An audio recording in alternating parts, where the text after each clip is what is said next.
Ini saya bersyukur bisa diterima oleh Dewan Masjid Indonesia Jakarta. Kebetulan tadi semua ketua dari Jakarta Barat, Utara, Timur, Selatan, Tengah juga hadir. Kita berdiskusi itu hal-hal yang tentunya untuk kebaikan umat.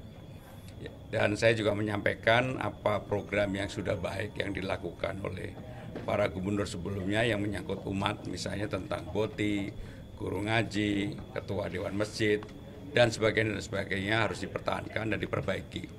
Memang ada penurunan dan mereka juga mengeluhkan di Jakarta ini kurang lebih ada 4.600 masjid.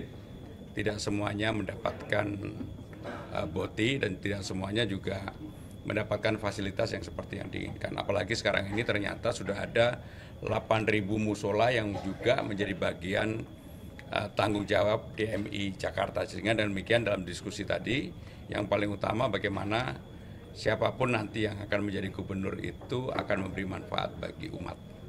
Ya. Mas, kenapa di kampanye pertama ini memilih untuk bersilaturahmi dengan Dewan Masjid Indonesia? Ada alasan tertentu? Seperti yang saya sampaikan, memang sehari dua hari ini kami lebih banyak untuk door to door bersilaturahmi. Ya memang harus kita gabung, kita kombinasikan selain bersilaturahmi, memperkuat energi kami sendiri. Tentunya juga sebenarnya permintaan untuk deklarasi itu banyak banget, termasuk kampanye di lapangan, pasar murah, dan macam-macam sudah dipersiapkan. Jadwalnya hari ini saya lebih konsentrasi untuk melakukan pembenahan di internal tim kampanye. Kemudian setelah siang ini kami mulai keliling.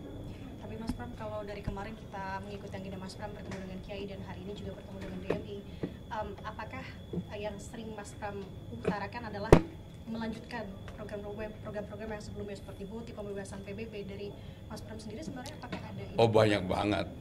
Kan harus, kan message-nya harus jelas dulu bahwa untuk menyelesaikan Jakarta ini nggak bisa misalnya calon gubernur atau gubernur yang terpilih itu tiba-tiba berpikir tentang dirinya. Kalau itu dilakukan malah jadi beban bagi masyarakat. Yang paling utama bagaimana menyelesaikan masyarakat dulu, baru kemudian gagasan-gagasan besar seperti yang belum pernah ada Jakarta Fund kan jadi gagasan saya, termasuk yang lain-lain. Sehingga dengan demikian nanti dalam 1 minggu ke depan kami akan breakdown masing-masing untuk apa yang harus dilakukan, termasuk hal-hal kecil lah. Seperti kemarin saya di Tanah Abang, tiba-tiba mereka menyampaikan dulu Jack Linko yang di Tanah Abang sekarang di trayeknya tidak ada.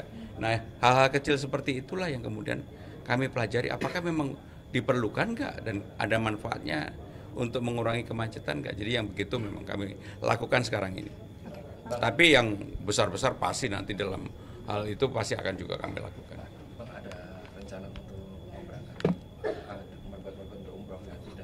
Ya itu sudah ada programnya. Hanya memang misalnya untuk masjid yang jumlahnya 4.600 sampai dengan 4.800 tadi, yang dapat itu hanya 3.300-an. Jadi sangat kurang. Nah yang seperti itulah yang dilakukan perbaikan. Dan kalau saya bukan hanya yang menjadi pengurus masjid, marbot, guru ngaji, semua agama harus mendapatkan kesempatan yang sama. Holy Land pun harus dilakukan. Hingga dengan demikian harus ada keadilan bahwa yang namanya gubernur itu gubernur buat semuanya. Ya. Oke Mas Pram, kalau untuk sedikit di luar dari agenda ini terkait dengan hari ini kan masa kampanye hari pertama. Kemudian kalau ditanya untuk strategi kampanye yang kemudian akan digunakan seperti apa? Jadi strategi kampanye saya dan Bang Dul, strategi kampanye yang betul-betul menginjak bumi Jakarta. Apa yang akan kami lakukan betul-betul yang secara manfaat itu berdampak langsung bagi masyarakat Jakarta. Seperti yang saya sampaikan selalu, kami kan belanja masalah, dari belanja masalah itu tahu hal-hal kecil. Misalnya yang dulu saya nggak tahu, sekarang baru tahu bahwa yang namanya insentif RT RW yang didua kalikan dari 2 juta menjadi 4 juta, 2,5 menjadi, ternyata laporannya aja juga bermasalah. Harus membuat LPJ, laporan pertanggungjawaban yang membutuhkan energi yang luar biasa. Nah yang seperti itu akan kita buat simple, sederhana, yang namanya RT RW dia hanya menandatangani, kemudian kita buatkan form yang sederhana. Jadi memang keinginan saya pribadi dari kecil-kecil itu diselesaikan, tetapi yang besar juga harus dilakukan. Apa itu besar yang selalu saya kasih contoh paling gampang kan JIS. bukan hanya nanti dengan MRT yang ada, tetapi kan sekarang juga pemerintah menyiapkan LRT ke JIS. Sehingga demikian dalam jangka panjang saya yakin JIS peninggalannya Mas Anies itu yang sebenarnya bukan semata-mata peninggalan Mas Anies, itu peninggalan sejak zaman Pak Harto. Pembebasan tanah itu selesai zaman Pak Jokowi.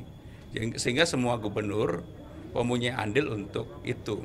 Dan saya nggak mau kemudian ide memindahkan JIS, enggak, JIS kita selesaikan. Oke, Mas, kalau melihat dari paslon lain, berkaca dari paslon lain, mereka menggunakan metode strategi kampanyenya adalah media sosial ini digunakan sebaik-baiknya. Bahkan ketika berkunjung juga ditemani oleh keluarga istri-istrinya. Nah, kalau dari Mas Pram dan...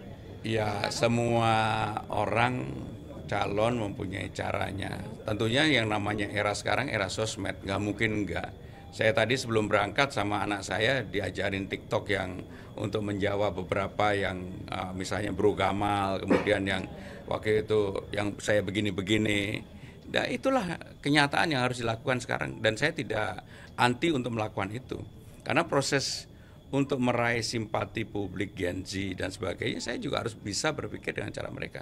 Maka saya akan masuk dengan cara-cara diskusi di Town Hall, mengundang mereka, tetapi dengan Gen Z ini nggak bisa dilakukan dengan cara pendekatan yang misalnya lah hard campaign lebih pada soft campaign, heart to heart gitu ya.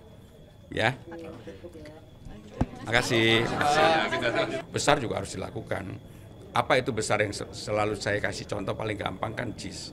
Bukan hanya nanti dengan MRT yang ada, tetapi kan sekarang juga pemerintah menyiapkan LRT ke JIS. Sehingga demikian dalam jangka panjang saya yakin JIS peninggalannya Mas Anies itu yang sebenarnya bukan semata-mata peninggalan Mas Anies, itu peninggalan sejak zaman Pak Harto. Pembebasan tanah itu selesai zaman Pak Jokowi. Sehingga semua gubernur mempunyai andil untuk itu. Dan saya nggak mau kemudian ide memindahkan JIS, enggak, JIS kita selesaikan. Oke, Mas, kalau melihat dari paslon lain, berkaca dari paslon lain, mereka menggunakan metode strategi kampanyenya adalah media sosial ini digunakan sebaik-baiknya. Bahkan ketika berkunjung juga ditemani oleh keluarga istri-istrinya. Nah, kalau dari Mas Pram dan... Ya, semua orang calon mempunyai caranya. Tentunya yang namanya era sekarang, era sosmed, nggak mungkin nggak. Saya tadi sebelum berangkat sama anak saya diajarin TikTok yang untuk menjawab beberapa yang misalnya Bro Gamal, kemudian yang waktu itu yang saya begini-begini.